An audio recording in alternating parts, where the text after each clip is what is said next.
Failure is the fastest way to succeed. And I know you may be thinking that that's a contradiction, but think about it. My best stories, my best pieces of content all come from my failures, honestly. People don't want to hear all the time about how successful I am, how much money I make. I get it.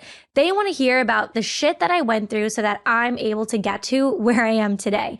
Because let's be real, people connect with pain. People understand that on a deeper level. And this is exactly what we're going to be talking about today in this episode. You want to move away from pain and towards pleasure. So you're going to connect deeply with the pain and the story because you want to hear the overcome, right? So what we teach people is a 3-act structure. So in the beginning, right, the character faces some sort of conflict, right? And then they're kind of at this point of inflection where they're like, what do I do? And then the ending is that the character is overcome or the character overcomes. And these are what makes the best stories. And this is why failure is, first of all, inevitable. And second of all, failure is the catalyst to your success. Because once you fail, you're trying to move away from pain and you're like, I never want this to happen to me again. So you're going to move towards how can I avoid that situation? So that's going to lead to change. So the first thing I want to touch upon is how much it matters to fail quickly. So like we said already, failure is inevitable. You're going to fail in your life and that's okay. The best people have a graveyard of failures behind them, including myself. I would not be able to come on here and say this podcast, YouTube video, wherever you're watching it, if I was not having all these failures behind me. If I didn't post so many podcasts or videos that make me cringe, just go back and stalk me from a couple years ago and you can see for yourself. Your ability to fail fast is what's going to make you the most successful in your journey. Success is actually really boring. So, I was talking to someone a couple days ago, a potential new client, and she was like, all I want is to travel the world and do all these things. And I just brought myself back, a couple years ago, and I wanted those things too. And I thought that it would just come so easy, right? Because everyone makes it look so easy on social media. But the truth is, it's not easy. And I wish more people were talking about how success really lies in the mundane. And I think the reason why people think success is so easy or it's going to come so simple or it's going to come overnight is because when you see someone get rich quick, or you see someone become an overnight success, it's because they have a graveyard of failures behind them and they have years of compound interest. And I wish more influencers, more creators, and more business owners were talking about the power of compound interest in your business. So we typically hear about compound interest in real estate, right? You think, I'm going to invest in this house and it's going to grow in value and I'm going to get money every month. It's going to compound, or in an investment account, right? Investing in the stock market. But what about the compound interest of you staying focused and doing the same thing over and over and over again? Because at the end of the day, true success and wealth is built through playing the long-term game. So for example, a lot of people are seeing me now grow my business and scale my business so fast. And a lot of people keep DMing me like, Giulia, how are you doing it? What's the secret? What's the sauce? And all I want to say is, where were you these past 2 years when I had my head down and I was so focused and I wanted to give up and I wanted to quit? Why weren't you asking me then? You only want to see it when it's on the outside. But the truth is, it's years of hard work compounded. Guys, just 3 years ago, I was on my hands and knees sifting through other people's junk in the middle of a pandemic to pay off my student debt and selling clothes on Poshmark. So those skills have now compounded to that same grit and discipline and motivation and humility that I now take into my business today. And it's such a humbling experience to look back and say, I was willing to do this because I am willing to do whatever it takes, no matter what is thrown at me.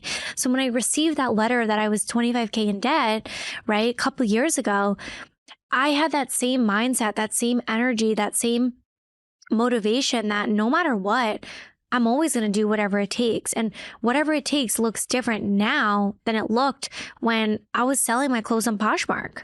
You see, if you're thinking that you're a failure, you're not. You're not a failure. You're just not focused. And the amount of times I see people on social media saying, do this thing, I did this much, or do this thing. Like, I literally train my sales team now, and I say, do not welcome people into our program. Do not invite people into our program if they're looking for something overnight, because this program takes time, and this program takes hard work, and it takes effort.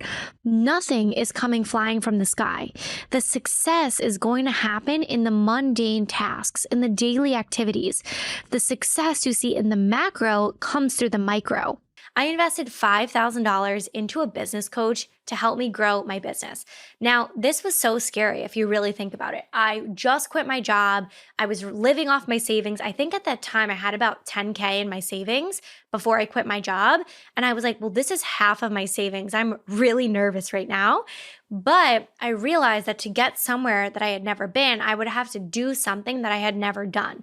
So I really made this decision from an empowered place. And I was like, if I invest this, I make a financial commitment, I know there's no plan B, because I would never invest in something and make it a wash. Even if the program wasn't good, it was really good. The coach, she's awesome. I'm friends with her.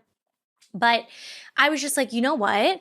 Regardless of this, I'm going to make this work. So actually, right after I invested, I was on a payment plan. So maybe it was like about $2,000 a month. Maybe it came to more, or like less than $2,000 because it's broken up over $5,000. I was like, I'm going to make this money back. So what I did was I took inspired actions, and I actually set out this scripting letter. I ended up making a whole masterclass about this. And I actually made $7,000 in the next 7 days after I invested in myself. So this is where it's so big, when it's like, when you say yes to yourself, you make this financial commitment to yourself, that's when you're going to really start to see that you're going to make different actions to see different results in your life. So I knew at this point, I already got an ROI, because putting that financial investment down inspired me to take action in my business, which was the missing link for so long. Now, after that investment, I had done some launches. I had like a $10,000 launch. I think maybe another $15,000 launch after that. So I was really starting to like make a lot of money in my business. And I was like, ooh, these investments are compounding. They're working, right? A lot about what I did with that business coach was really like beginner level, like learning how to launch, right? Doing a masterclass, setting up a funnel, evergreen versus launch cycle, kind of those basic beginner things. And then by November of that year, my friend, who I became friends with through the drop shipping course, I said to her, hey, like, I'm really passionate about online courses. Like, what do you recommend? You have a really successful online course. And she was like, go to this other program. They are like the OG of online courses. Take this course. That's what helped me build my course. So I was like, oh, this is awesome. I'm totally going to do that. So I invested $4,800 into a course on how to build an online course. And that was the first time I'd ever did that. So this ended up being an awesome program. I had such great networking opportunities just out of investing in this course. Set aside everything that I learned in the course about selling high ticket sales, objection handling, the back end of building a course, literally everything that I needed was inside of that program. And what I did off of that program is I set up a launch. And in that launch, I actually invested $4,800. And within a month, I made 3x my investment. I made $15,000 using their strategy to launch my course. So every investment I've ever made always compounded. I always increased my income because I made a financial commitment to my future self, and I put the teachings to work. What I've learned in my time being an entrepreneur and really learning everything from the best mentors, the best coaches, and really just people with influence that I admire so much is that you have to say no more than you say yes. No is extremely powerful in getting to where you want to be. Because if you're trying to be the best, you're trying to be the top 1%, you're trying to be a high performer, you have to really move away from the people that are doing things really in the ordinary way. In this episode, we're going to be diving deep into why you should be saying no 90% of the time to reach 100% of your goals. Okay, so let's get a little bit personal here. When I was in college, I kind of went through this massive transformation where I had this huge falling out and I basically had no friends. I had one friend and I'm not even friends with that person anymore. So I was just in this experience where I just kind of went through all of this all of these like traumatic events where I lost a lot of friends. And whenever I open up about this story, a lot of people can relate and resonate. So even though it's like super vulnerable for me to say, I know that it can help reach the right people. But I basically just went through this massive like activation, this massive up level of like, whoa, like my whole life feeling like it just got ripped to shreds and I had nothing left. And I remember it was like my third year. So I only had one more year. And I was like, honestly, I just want to drop out of college and I'll just make this up. I'll transfer. Like it was so bad that I was like, I just want to leave. I don't want to be a part of this.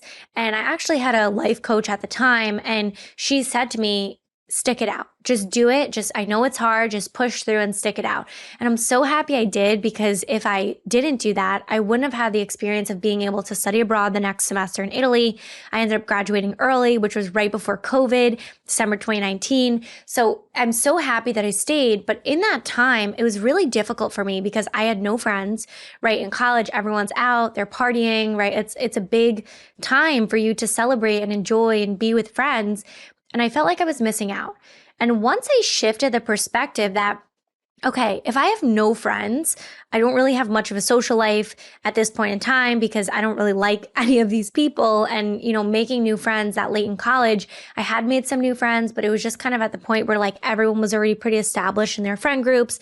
I was like, what about if I use this time to really dive deep into my personal development? So I remember listening to so many like Gary V podcasts, Jay Shetty podcasts. This is when I discovered the book, The Secret. Reading lots of personal development books, like You Are a Badass at Making Money. So many of these amazing personal development resources that I got for either free, like a podcast, or like barely any money, like a book. I had the time to just say no to all of that noise that everyone else was involved in so that I could focus on myself and I could focus on my personal development. So I would literally listen to Gary V podcasts. And I'm like, this is like I'm hanging out with Gary V and he's my friend. And I would really train my mind and trick my mind into thinking like this so that I knew I would be successful. I knew that if everyone else was doing this thing one way and I was thinking outside the box and I was really persevering in another way, I was going to be super successful. So biggest takeaway for you in this season is to just befriend failure. Understand that it's a part of your journey. It's going to happen. And just remind yourself that the best people succeed beyond their failures, the people who push through, because you cannot fail if you do not quit. And anytime I fail or I struggle or I deal with something, I actually just go and watch some inspirational YouTube videos. I listen to some of my favorite podcasts. Maybe you want to listen to this podcast. And I really just think to myself, if this person's gone through it and they can persevere, I know that I can too. This may feel like it's the worst thing in the world, but people have been through worse and they've still persevered. So fail forward, fail fast, because it is the catalyst of your success.